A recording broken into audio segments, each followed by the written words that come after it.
Following your dreams is a lonely, solitary, scary, dangerous pursuit.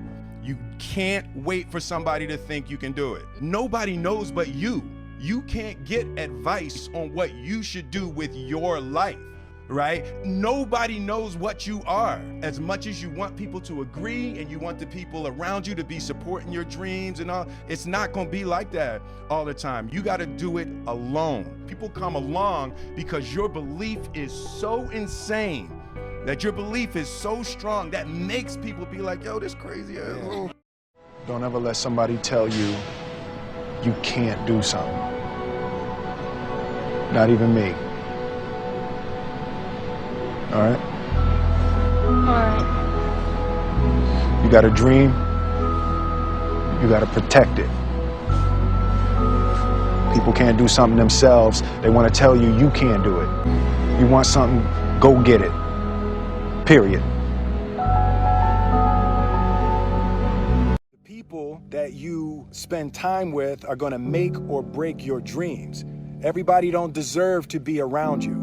You got to defend your light with your life. Look to the people around you. Are those people throwing logs on your fire, or are they pissing on it? When I started, I had, all these grand ambitions of what I wanted to be and what I wanted to do. And then I had a taste of that.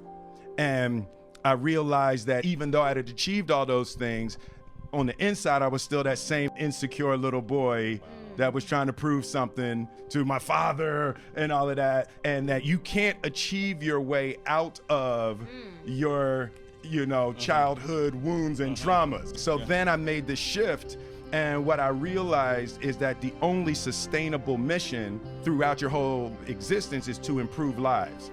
And as soon as I made the shift in my mind from trying to be big and trying to have money and trying to be popular to making sure that I improved lives every step of the way on this earth, then all of a sudden I started experiencing healing. The only thing that I see that is distinctly different about me is I'm not afraid to die on a treadmill, right? I will run. You would not be outworked. I will not be outworked. Right. Period. Yeah. You might have more talent than me. You might be smarter than me. You might be sexier than me. You might be all of those things. You got it on me in 9 categories.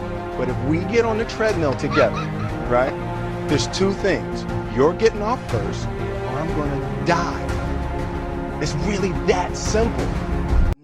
99% of people that say stuff like that are not willing to do what it takes to make their dreams come true. The Marines have a saying, everybody wants to go to heaven, but nobody wants to die.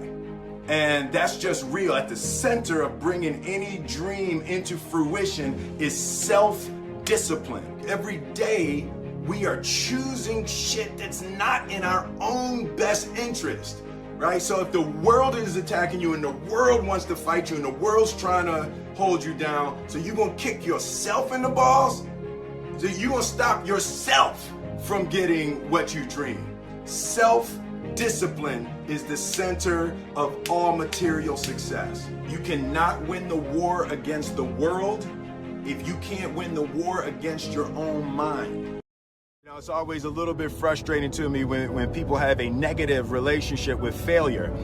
Failure is a massive part of being able to be successful. You have to get comfortable with failure. You have to actually seek failure. Failure is where all of the lessons are. When you go to the gym and you work out, you're actually seeking failure. You want to take your muscles to the point where you get to failure, because that's where the adaptation is. That's where growth is. Successful people fail a lot. They fail a whole lot more than they succeed, but they extract the lessons from the failure and they use that the energy and they use the wisdom to come around to the next phase of success. Failure actually helps you to recognize the areas where you need to evolve.